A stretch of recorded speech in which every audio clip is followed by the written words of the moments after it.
Hello friends, कैसे हैं आप सब। आप सभी का आपके अपने YouTube channel sociology with Sangeeta में मैं संगीता स्वागत करती हूं। जैसा कि क्लास के हेडिंग से ही आप लोग को समझ में आ गया होगा कि आज की क्लास में हम लोग जो सोशियोलॉजी के बेसिक टर्म्स है उसे कवर करेंगे। और ये जो आज का क्लास है ये इसका पार्ट 3 है। और देखिए, ये जितने भी टर्म्स हैं ना, ये आपके सोशियोलॉजी से रिलेटेड एग्ज़ाम के लिए बहुत ही ज़्यादा इम्पॉर्टेंट हो जाते हैं। चाहे आप सोशियोलॉजी से रिलेटेड कोई भी एग्ज़ाम दे, वो यूपी पीजीटी का भी हो सकता है, नेट का भी हो सकता है, या फिर यूपीएससी सोशियोलॉजी ऑप्शनल का भी हो सकता है। क्यों इम्पोर्टेंट है? क्योंकि जब हम लोग सोशियोलॉजी के कॉन्सेप्ट्स को, सोशियोलॉजी के थ्योरी को पढ़ते हैं तो इन सारे टर्म्स को हम लोग को बार बार देखने को मिलता है। तो होता है क्या है कि अगर आप इसका एक अलग से मीनिंग खोजने के लिए जाएं, आप डिक्शनरी निकाल के बैठ जाएंगे तो आपको बहुत टाइम लग जाएगा। हो सकता है आप उसको समझ ही ना सकें, क्योंकि हर एक टर्म्स का अपने आप में वो एक बहुत वास्ट है और वो बहुत एक बड़ा कॉन्सेप्ट कवर करके रहता है। तो इसलिए मेरी ये कोशिश है कि आपके पास तक छोटे छोटे टाइम में छोटे छोटे टर्म्स को मैं बीच बीच में लेकर आती रहती हूँ, ताकि ये आपके लिए हेल्पफुल रहे। तो चलिए, क्लास को लेट ना करते हुए हम लोग स्टार्ट करते हैं। तो आपसे मेरी रिक्वेस्ट है कि प्लीज़ आप अपने दोस्तों तक इसे शेयर करें। चैनल पर नए हो तो प्लीज़ सब्सक्राइब करें। अगर आपको वीडियो अच्छी लगती हो तो इसे लाइक भी करें तथा अपने ढेर सारे कमेंट्स भी मुझे करें, क्योंकि आपके लाइक्स तथा आपके कमेंट्स मुझे मोटिवेशनल का काम करती हैं। तो चलिए हम लोग एक एक करके टर्म्स देख लेते हैं। तो हमारा आज का जो पहला टर्म है वो बोला जा रहा है कल्चर के संदर्भ में। कल्चर यानी संस्कृति। हम सभी जानते हैं कि कल्चर को हिंदी में संस्कृति बोला जाता है। तो कल्चर का क्या डेफिनेशन है हम लोग वो देखते हैं। और ये जो क्लास है ये बायलिंगुअल चलेगी, क्योंकि मैं आपको इंग्लिश में पीडीएफ प्रोवाइड कर रही हूँ। इंग्लिश में हम लोग उसको पढ़ेंगे तो हिंदी में भी समझने की कोशिश करेंगे, क्योंकि मेरा जो लैंग्वेज है वो हिंदी में है और मैं हिंदी में ही नोट्स ज़्यादा बनाती हूँ। तो और इंग्लिश का भी ज़रूरत है, इंग्लिश के भी जो स्टूडेंट्स हैं उनके लिए भी अगर हेल्पफुल हो जाए तो बहुत अच्छी बात है। तो जो पहला टर्म है वो है culture. The total way of life shared by members of society including language, values and material objects. यानी कल्चर क्या बोला रहा है? संस्कृति को, जिसमें जो समूह के सदस्य होते हैं वे आपस में साझा संस्कृति को करते हैं, उनके मूल्य साझा होते हैं, उनकी भौतिक वस्तुएं साझा होती हैं। तो ये जो साझा करने की जो पद्धति है, ये जो तरीका है, उसी को क्या कहा जाता है? कल्चर बोला जाता है। हमारा नेक्स्ट टर्म है सोसाइटी। सोसाइटी यानी समाज। क्या बोला जा रहा है? Population that share the same territory and is bound together by the economic and political ties. यानी समाज में क्या होता है? जो जनसंख्या होती है, जो लोगों का समूह होता है, वे एक निश्चित क्षेत्र में निवास करते हैं, एक निश्चित क्षेत्र में अपने संस्कृति को साझा करते हैं और उनके बीच आर्थिक और राजनीतिक संबंध का एक जो डोर होती है वो आपस में बंधी हुई रहती है। थर्ड हमारा टर्म्स है वैल्यूज़, जिसे कि मूल्य बोला जाता है।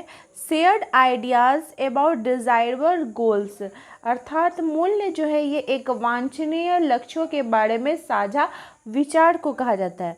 नॉर्म्स यानी share rules of conduct that specify how people ought to think और एक्ट।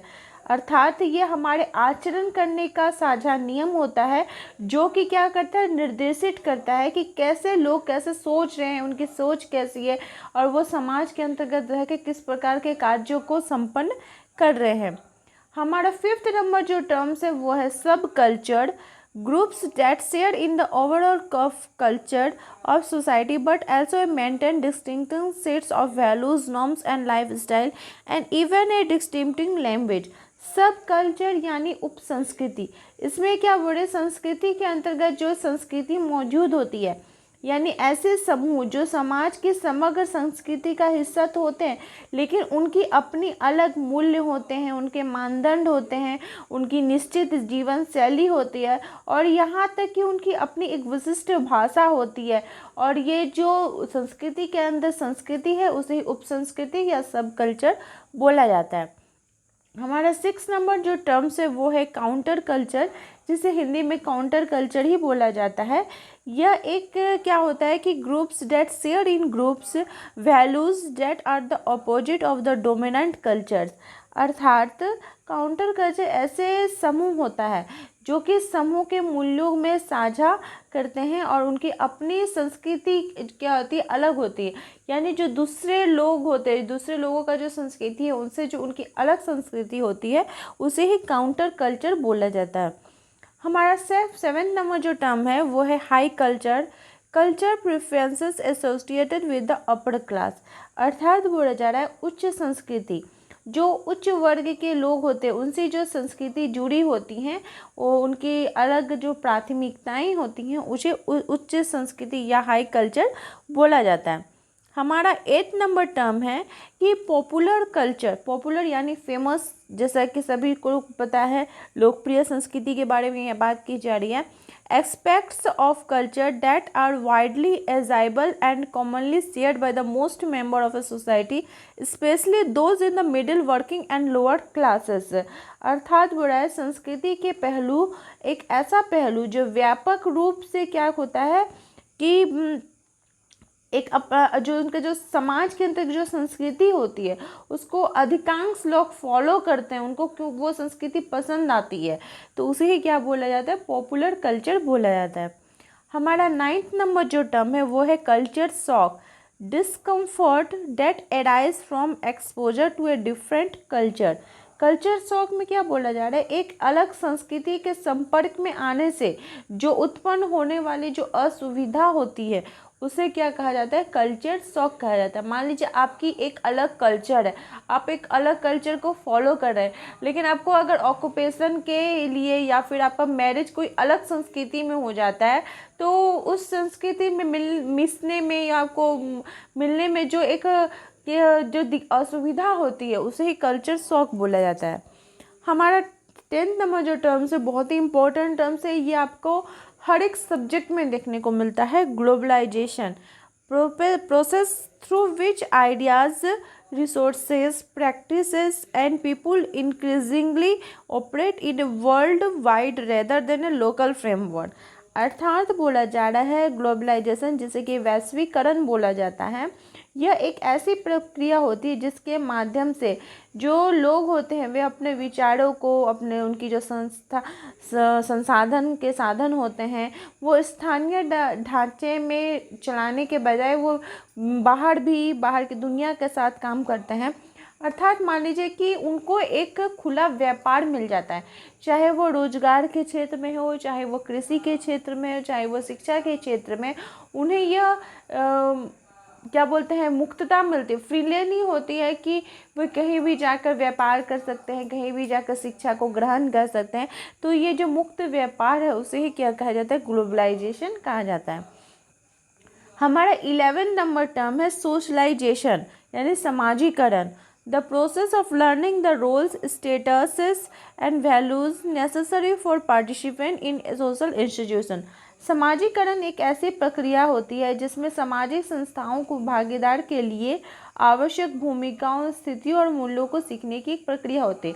यानी मनुष्य एक सामाजिक प्राणी है, वो समाज के अंतर्गत रहकर ही विभिन्न क्रियाकलापों को संपन्न करता है और विभिन्न क्रियाकलाप को संपन्न करने का जो उसका तरीका है, जो वो समाज के अंतर्गत सीखता है, उसकी वो जो प्रक्रिया होती है उसे ही समाजीकरण बोला जाता है। हमारा 12th नंबर टर्म है conflict theory, that addresses the points of stress and conflict in society and the way in which they contribute to social change। Conflict theory का मतलब हो गया संघर्ष सिद्धांत। समाज में तनाव और संघर्ष के बिंदुओं को और उसके जो तरीके होते हैं, उससे जो सामाजिक परिवर्तन होता है उसे कॉन्फ्लिक्ट थ्योरी बोला जाता है। समाज एक के अंतर्गत ऐसा कोई भी समाज नहीं है या समाज के अंदर ऐसा कोई भी वर्ग जिनके बीच क्या होता है, आपसी संघर्ष विद्यमान ना हो। हमारा 13 नंबर टर्म है structural functional theory, addresses the question of a social organization and how it is maintained। अर्थात बोला जा रहा है संरचनात्मक कार्यात्मक सिद्धांत सामाजिक संगठन के प्रश्नों को संबोधित करता है और इसे कैसे बनाए रखना है ये इस पर काम करता है। इसके पूरी संरचना पर प्रकार मतलब स्ट्रक्चर मतलब संरचनात्मक, फंक्शनल मतलब आपका कार्यात्मक, थ्योरी मतलब सिद्धांत। 14 नंबर जो है पियर्स यानी सहकर्मी की बात की जा रही है। Individual who share a similar age और सोशल स्टेटस, अर्थात समान आयु और सामाजिक स्थिति साझा करने वाले व्यक्ति को पियर्स बोला जाता है। बोला जाता है ना कि आपके अपने पियर ग्रुप में स्टडी कीजिए, यानी आपके अपने एज का, आपका मतलब उस एज में आपका सम उम्र के लोग होंगे और उनका उद्देश्य भी, उनका जो मोटो होगा वो भी एक ही रहता है। हमारा 15 नंबर टर्म है मास मीडिया।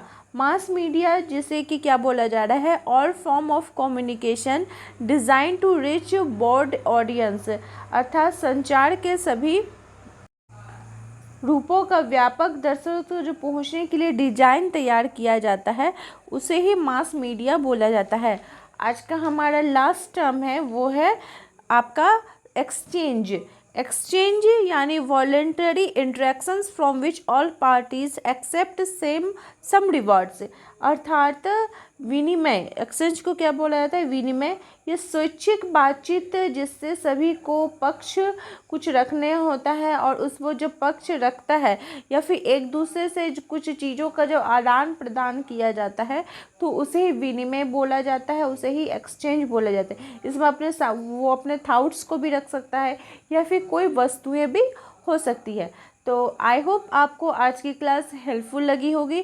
आप इसी प्रकार से चैनल के साथ बने रहें। आप सभी का चैनल के साथ बने रहने के लिए धन्यवाद।